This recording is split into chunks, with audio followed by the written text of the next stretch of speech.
Selamat datang di RFL Menteng Pulo. Jadi buat teman-teman semuanya perlu diketahui bahwa RFL itu adalah bagian dari makam penghormatan pemerintah Belanda, yang dimana makam-makam di sini merupakan makam-makam dari tentara-tentara Belanda atau tentara Nil pada waktu masa pemerintahan Belanda di Indonesia, yang dimana pada saat itu adalah perang antara Belanda dengan tentara Jepang, seperti yang kita tahu ya.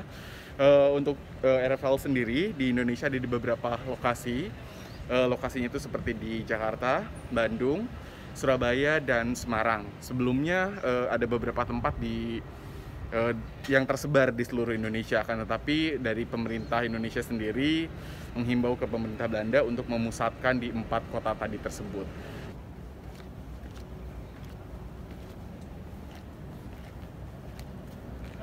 Iya Pak. Yang ditelepon siapa tadi? Tadi saya telepon ke kantor pusat, saya nggak tanya namanya Pak.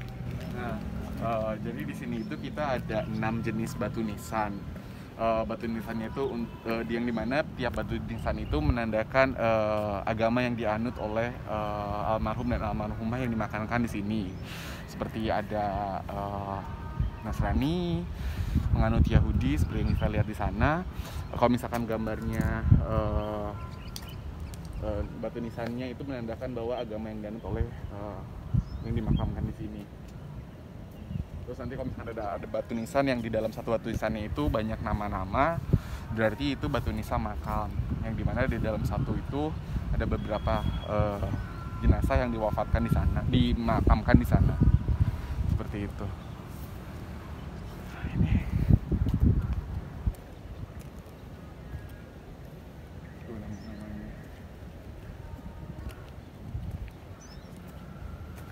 Kalau misalkan salib yang ada bunganya gitu berarti dia perempuan.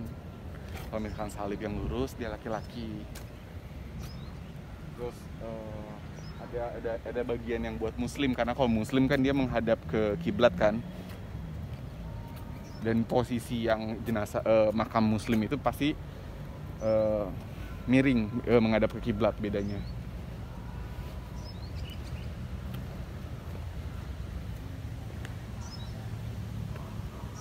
Keponya.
Untuk sekarang ini seperti yang kita tahu tadi, pada saat kita masuk kita sudah disambut oleh Bapak Gunawan. Bapak Gunawan ini merupakan penjaga dari makam RFL yang ada di Menteng Pulo ini. Seperti yang teman-teman tahu, kita sudah lihat area sekitar. Kalau misalkan di sini termasuk makam penghormatan pemerintah Belanda, makam kehormatan pemerintah Belanda.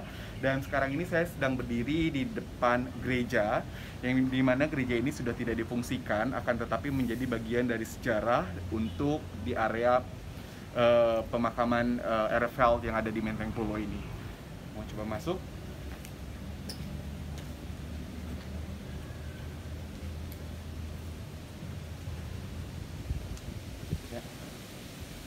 seperti ini.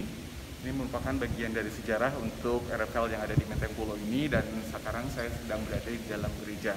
Suasananya teduh ya. Ditambah lagi di belakang kita ada air mancur, lalu merupakan bangunan-bangunan yang sudah cukup lama berdiri di sini. Cukup unik teman-teman semuanya, karena sekitaran kita gedung-gedung bertingkat, akan tetapi kita seperti masuk ke tempat lain ya. Baik.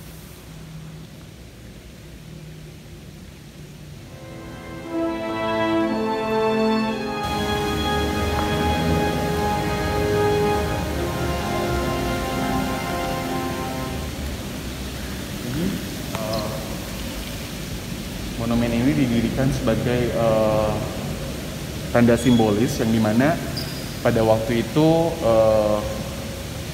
korbannya merupakan tahanan-tahanan perang Australian, Dutch, British, American, sebagai tanda untuk mengenang servis mereka selama yang meninggal di Burma ya, seperti itu. Baik.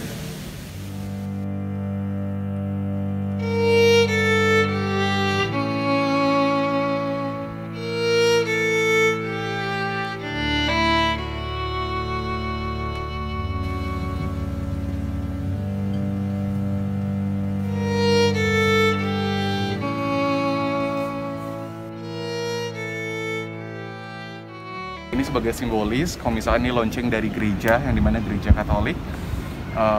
Lalu sekarang seperti yang teman-teman lihat semua, saya berdiri di area pemakaman RFL Menteng Pulo, yang dimana masih ada beberapa keluarga dari tentara-tentara Belanda yang suka mengirimkan karangan bunga di momen-momen tertentu, dan itu pun bisa dikirimkan melalui yayasan RFL yang ada di Indonesia ini.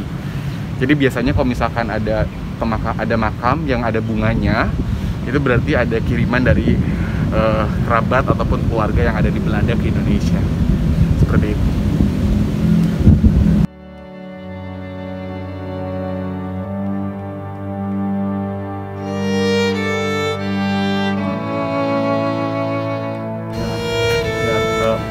Rata-rata mereka meninggal di tahun yang sama. Jadi pada saat 1945 itu merupakan peralihan kekuasaan antara pemerintah Belanda, yang dimana perebutan kekuasaan maksudnya oleh pemerintah Jepang. Dan pada waktu itu warga negara Belanda yang ada di Indonesia merupakan korban dari Perang Dunia Kedua yang terjadi di Indonesia.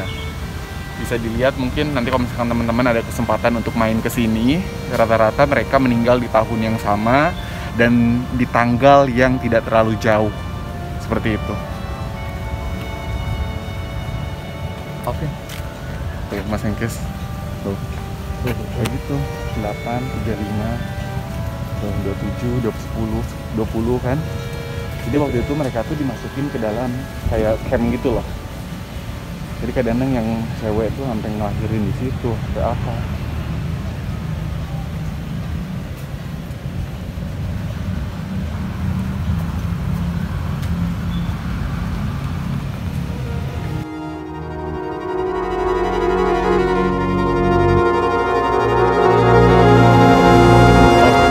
Untuk batu nisan yang tertulisnya onbeken itu dia berartikan dalam bahasa Belanda itu tidak dikenali. Jadi jenazah yang dimakamkan di sini dan di dalam batu nisannya tertulis onbeken, berarti jenazahnya tidak dikenali. Karena pada waktu itu, pada waktu masa perang, biasanya tentara-tentara dari pemerintah Belanda ataupun tentara-tentara Indonesia mengenakan kalung ataupun gelang penanda. Dan di situ tertulisnya nama. Jadi pada saat ditemukan jenazahnya ini dan ada kemungkinan gelang ataupun kalungnya hilang, maka ditulisnya onbeken. Seperti itu.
teman-teman semua. Jadi seperti yang sudah dibahas di awal tadi, kalau misalkan sini ada beberapa jenis dari dari nisan di tiap makamnya berbeda.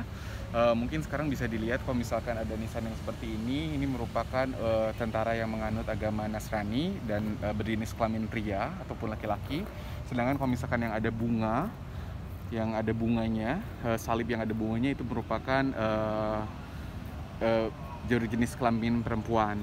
Untuk yang nisan yang besar seperti ini merupakan nisan massal, yang dimana di dalam satu makam ini terdapat beberapa jenazah yang dimakamkan secara bersamaan. Mungkin nanti kalau misalkan teman-teman ada yang berkunjung ke Erevel, bisa dilihat di situ dalam satu nisan itu ada beberapa nama seperti itu. Dan selain Muslim, Nasrani, ada penganut agama Buddhis juga, dan ada Yahudi juga. Kita bisa dilihat dari perbedaan untuk jenis nisan yang di tiap makamnya aja, seperti itu.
Oke, cukup sekian mungkin untuk jalan-jalan sore hari ini. Sebetulnya niat kita datang ke sini adalah memang ini merupakan bagian dari sejarah Indonesia ya. Jadi kita pun di sini kita bisa belajar sejarah, kita mengingat-ingat kembali apa yang telah terjadi di masa lampau dan menjadikannya pelajaran untuk di masa sekarang ataupun di masa depannya nanti. Dan buat teman-teman mungkin yang nanti yang mau berkunjung untuk ke makam Erevel di Jakarta ini ada dua, ada di Menteng Pulo yang kita saat ini dan ada yang di Ancol. Kalian bisa reservasi dulu dan pastinya ini free entry. Reservasi melalui telepon di 021 720 7983. Itu aja. Jadi nanti dari pihak Orlogsnya akan melakukan memberikan izin untuk kita bisa masuk ke dalam area sini. Seperti itu. Jadi kita bisa belajar di sini dan sekaligus memberikan penghormatan kepada korban-korban peperangan di Perang Dunia Kedua. Seperti itu. Ya, terima kasih.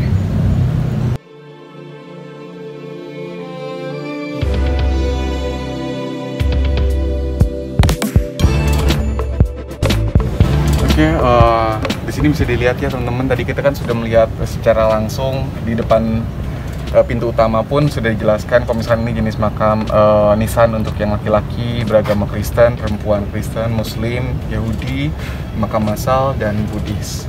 Seperti itu. Ya, Outlook Graven Stitching. Ya, tadi untuk yang mau datang bisa langsung untuk waktu berkunjungnya itu sendiri setiap hari pukul 7 sampai dengan jam 5 sore. Kalian bisa buat reservasi dulu melalui 021 720 7983. Atau ikuti di sosial medianya ya. Ada di Instagram dan Facebook juga. Oh, di situ juga yang untuk Facebooknya langsung di direct ke ini ya. Di tiap pemakaman itu sendiri. Iya, betul.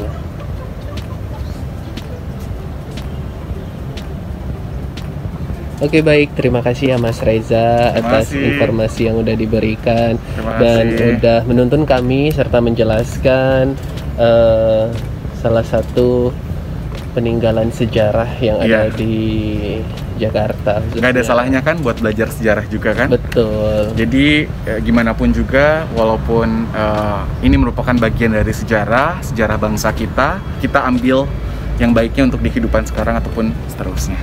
Seperti itu. Oke, sampai jumpa lagi. Bye-bye.